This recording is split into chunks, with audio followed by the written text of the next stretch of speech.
Hai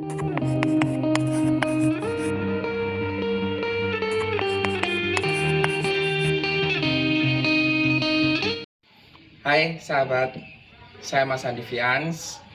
Di sini saya akan sharing mengenai manajemen kecemasan berlebih.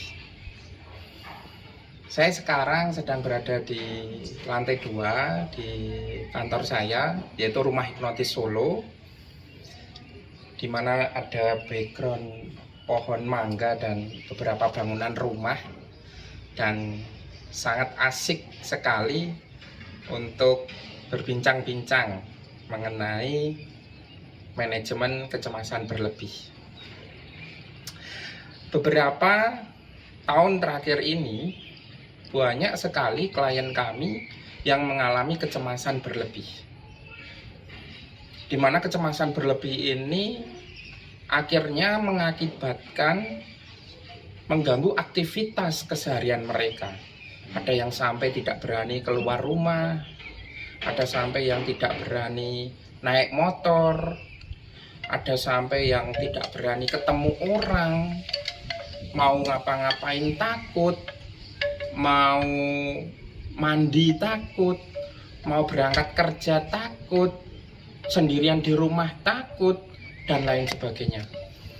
Nah, ini realita yang kami temui di beberapa klien-klien kami belakangan ini.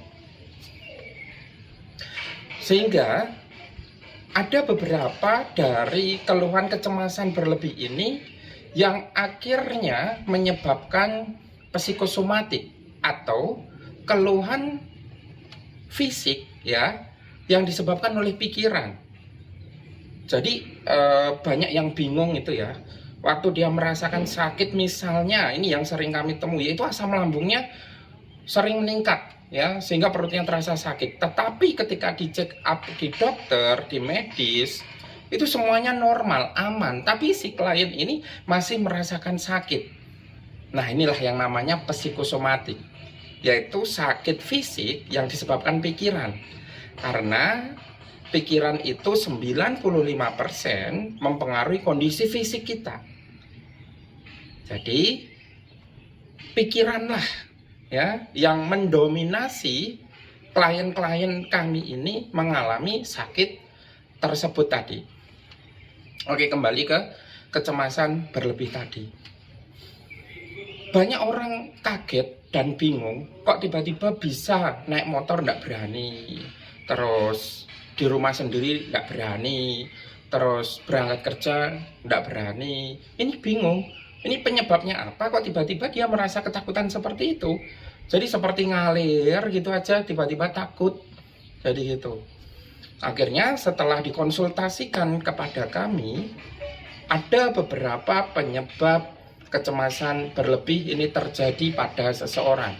Yang pertama, biasanya orang ini itu mengalami trauma, dan trauma ini sudah terjadi beberapa tahun di kehidupannya di masa lalu dan diabaikan, sehingga puncaknya di masa sekarang yang menyebabkan kecemasan berlebih tadi.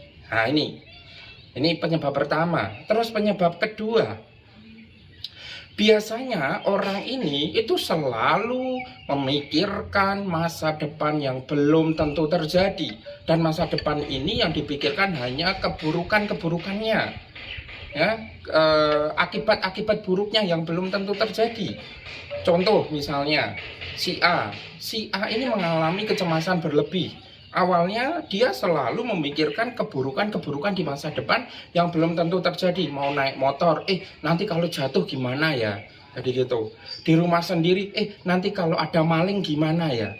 Mau mandi, nanti kalau kepleset gimana ya? Akhirnya ketika pikiran selalu terbiasa ya diarahkan di masa depan, kemudian dianalisa sendiri, dipertanyakan sendiri, dan dijawab sendiri, nah akhirnya dia mengalami kecemasan berlebih tersebut.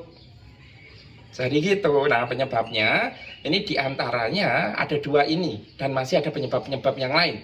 Tapi yang saya soroti yaitu yang dua ini, yaitu ada trauma di masa lampau ya, yang diabaikan atau dia sering memikirkan masa depan yang belum tentu terjadi, tentang ketakutan, kecemasan, kekhawatiran yang akhirnya dianalisa sendiri, dipertanyakan sendiri dan dijawab sendiri. Nah, dua hal ini yang harus diberikan perhatian tersendiri supaya nanti tidak terkena kecemasan berlebih. Oke, selanjutnya ciri-ciri dari kecemasan berlebih itu apa sih? Yang pertama tadi ya, suka mempertanyakan, menganalisa masa depan yang belum tentu terjadi, terutama tentang ketakutan, kecemasan dan kekhawatiran dan kegelisahan. Nah, ini cirinya, dianalisa sendiri, dipertanyakan sendiri, kemudian dijawab sendiri. Nah, ini ciri-cirinya.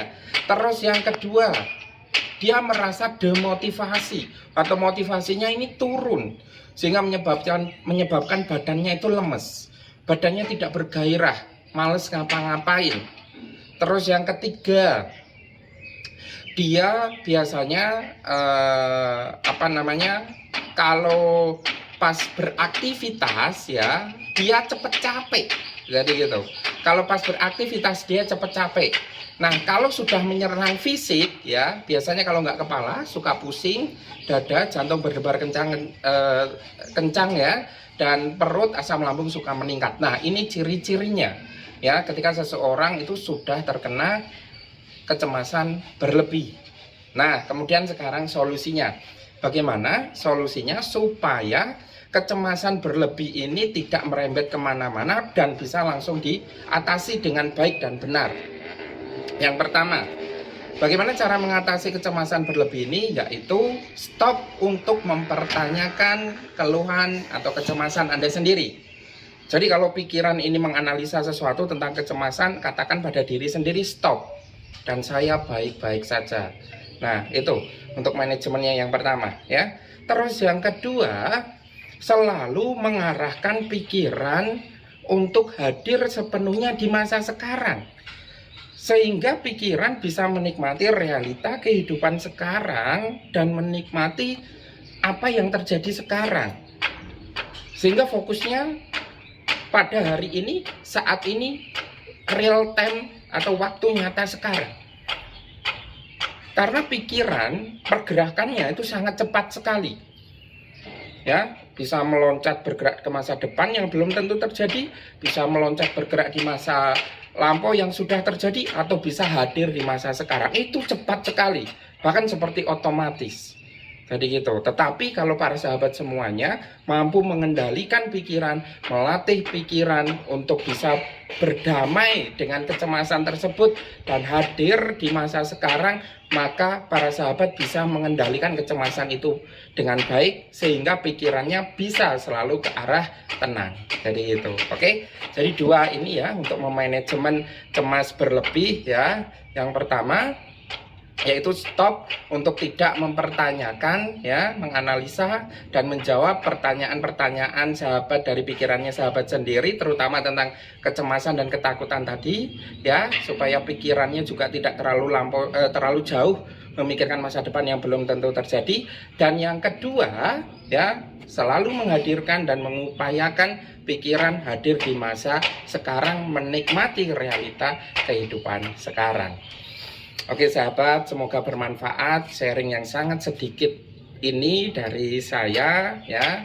Dan sampai ketemu lagi dengan Mas Andivian. See you.